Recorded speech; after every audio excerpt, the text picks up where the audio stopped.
Halo, Kofren. Di sini kita mempunyai soal sebagai berikut. Seekor lalat terbang ke barat dengan kecepatan 15 meter per sekon selama 15 sekon. Kemudian kembali ke timur dengan kecepatan 8 meter per sekon selama 8 sekon.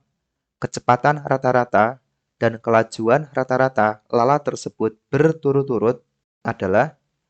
Nah, pertama yang diketahui pada soal tersebut yaitu V1, kecepatan lalat terbang ke barat sama dengan 15 meter per sekon. Kemudian T1, waktu yang dibutuhkan ketika lalat terbang ke barat sama dengan 15 sekon. Nah, kemudian untuk V2 yaitu kecepatan ketika lalat terbang ke timur sama dengan 8 meter per sekon. Nah, kemudian T2, waktu yang dibutuhkan ketika lalat tersebut ini terbang kembali ke timur sama dengan 8 sekon. Kemudian yang ditanyakan kecepatan rata-rata dan kelajuan rata-rata. Nah, kita perhatikan bahwa ketika lalat tersebut terbang ke barat dan kembali ke timur, itu kecepatannya konstan. Nah, sehingga berlaku GLB itu gerak lurus beraturan karena kecepatannya konstan.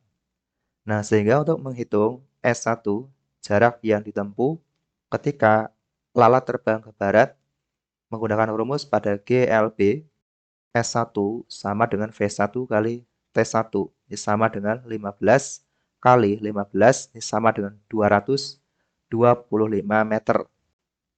Nah, kemudian kita hitung S2, itu jarak yang ditempuh ketika lalat terbang kembali ke timur, sama dengan V2 kali T2, sama dengan 8 kali 8, sama dengan 64 meter. Nah, kemudian jika kita gambarkan lintasan dari lalat tersebut, maka sebagai berikut. Nah, dia terbang ke barat sejauh 225 meter. Kemudian dia kembali ke timur, ini menempuh 64 meter. Nah, kemudian kita gunakan konsep dari jarak, di mana jarak merupakan total panjang lintasan yang ditempuh. Nah, maka jaraknya sama dengan 225 ditambah 64 sama dengan 289 meter. Kemudian untuk perpindahannya, nah kita pahami bahwa perpindahan merupakan perubahan posisi dari posisi awal sampai ke akhir. Nah, jika yang arahnya ke kiri ini positif, kemudian yang ke kanan negatif, maka perpindahannya sama dengan 225 min 64. Sehingga perpindahannya sama dengan 161 meter.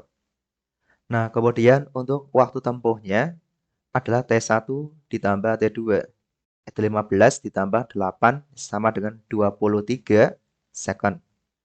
Nah, kemudian rumus kecepatan rata-rata sama dengan perpindahan dibagi waktu tempuh.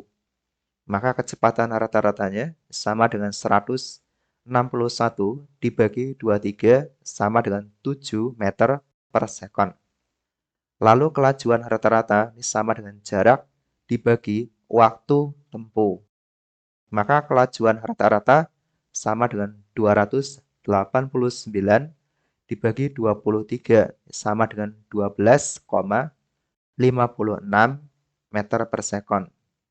Nah, jadi jawaban yang tepat adalah yang opsi A, yaitu kecepatan rata-rata dan kelajuan rata-rata berturut-turut 7 meter per sekon dan 12,56 meter per sekon.